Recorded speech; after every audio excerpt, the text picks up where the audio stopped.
can you stop it before it starts? That is the topic of today's video and podcast.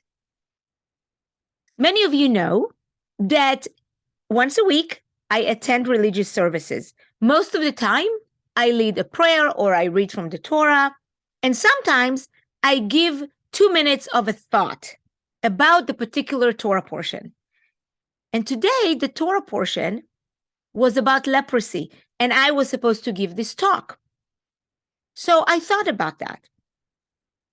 Leprosy, a skin disease that in the Bible shows that it's also manifest in the clothing and into the walls of your home. And rabbis throughout the centuries have connected leprosy to the evil speech. We call it in Hebrew lashon hara, the evil speech, i.e. gossip. Can we start gossip before it starts? Can we stop it before it starts? That is the theme today. Because the Torah portion goes into describing what to do. What will the priest do when he sees somebody with leprosy? Exclude them, take their clothes off, burn them, make a hole in the wall in case you need to repair, or sometimes you have to destroy and demolish the whole house. But let's talk about that in today's life, in what the rabbis took that to mean, and that's gossiping.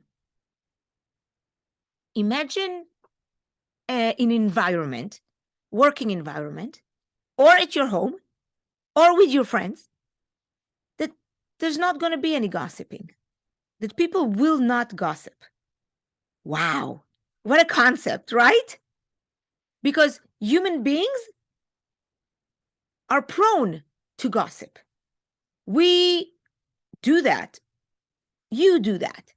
And sometimes, by the way, gossip is not only about bad things. Gossip is even about good things that you share about somebody to somebody else.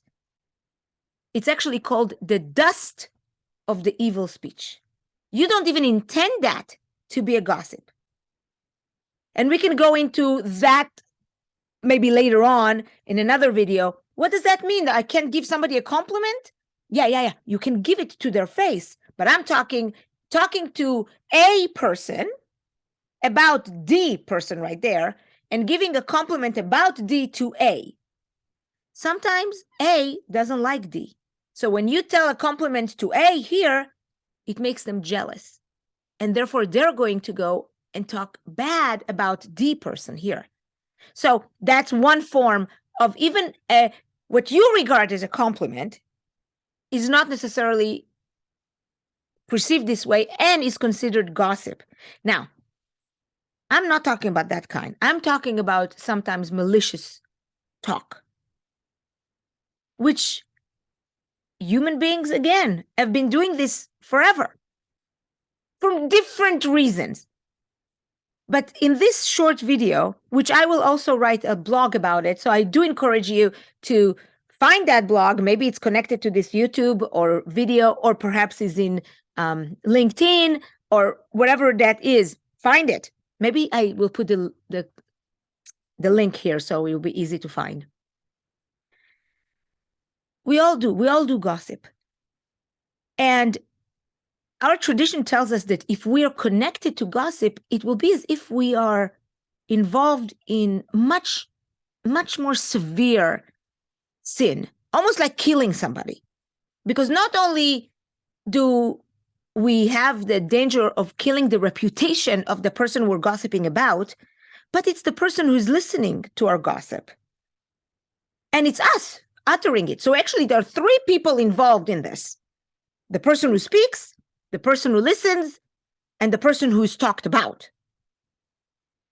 And that is the conversation about leprosy. So then I'm thinking to myself, okay, we all gossip.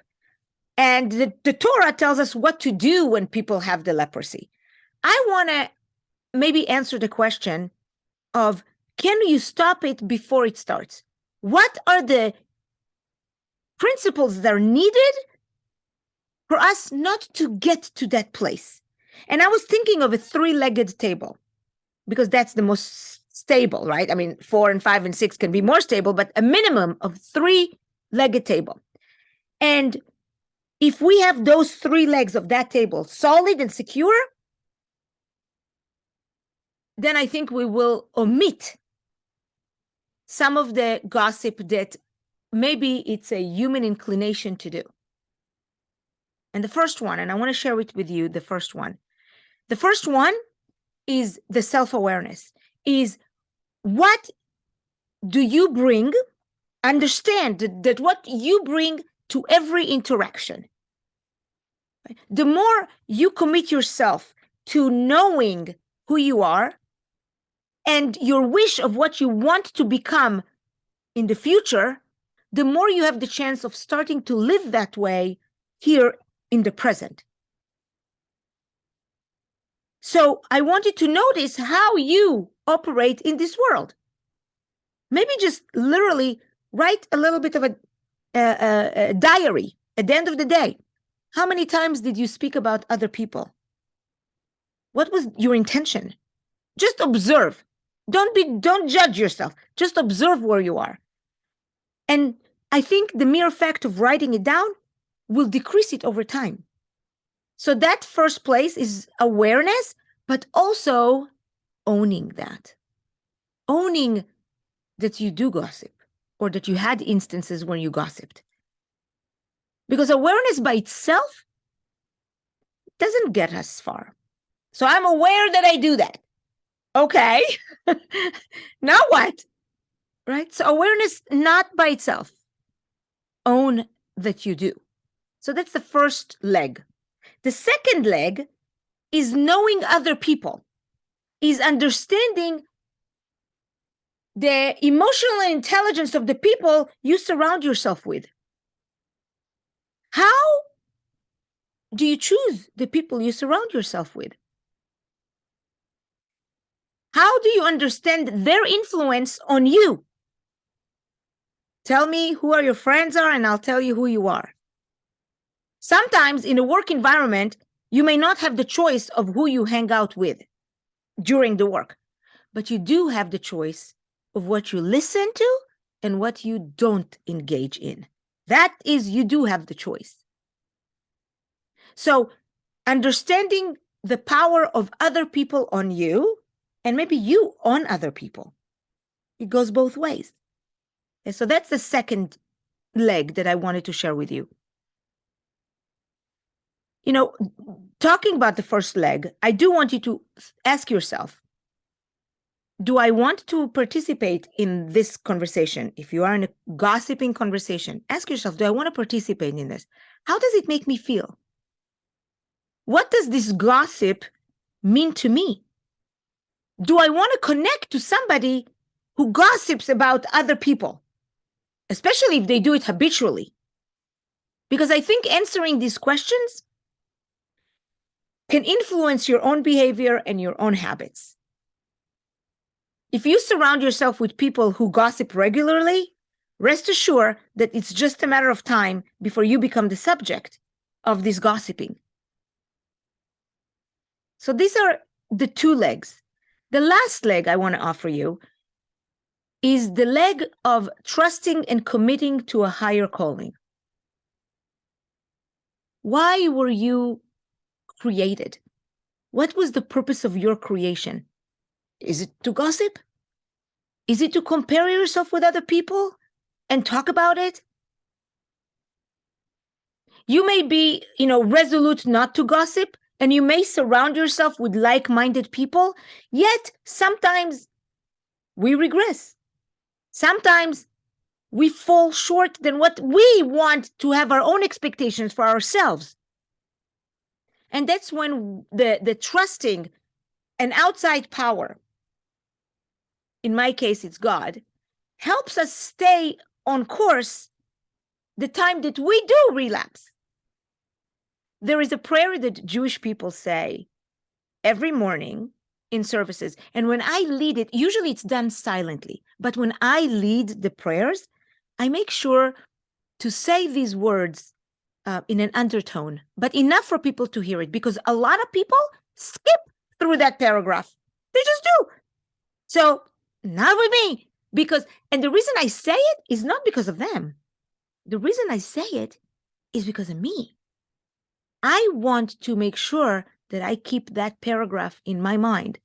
And the paragraph goes, and it starts with, Elohai netzor leshoni mira usfatai midaber mirma.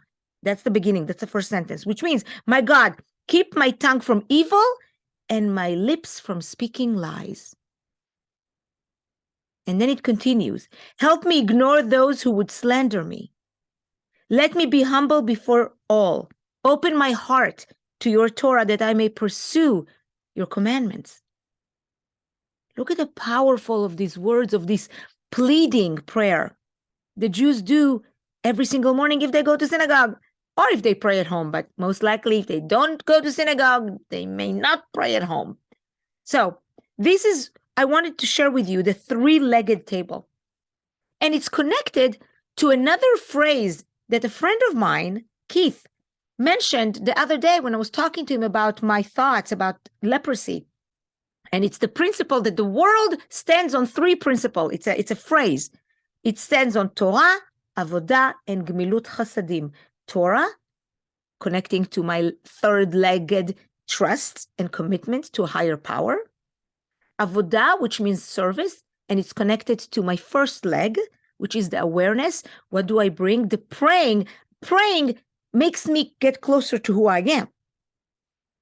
And Gmilut Chasadim, acts of loving kindness, which is connected to how I deal with other people. What do I do with other people?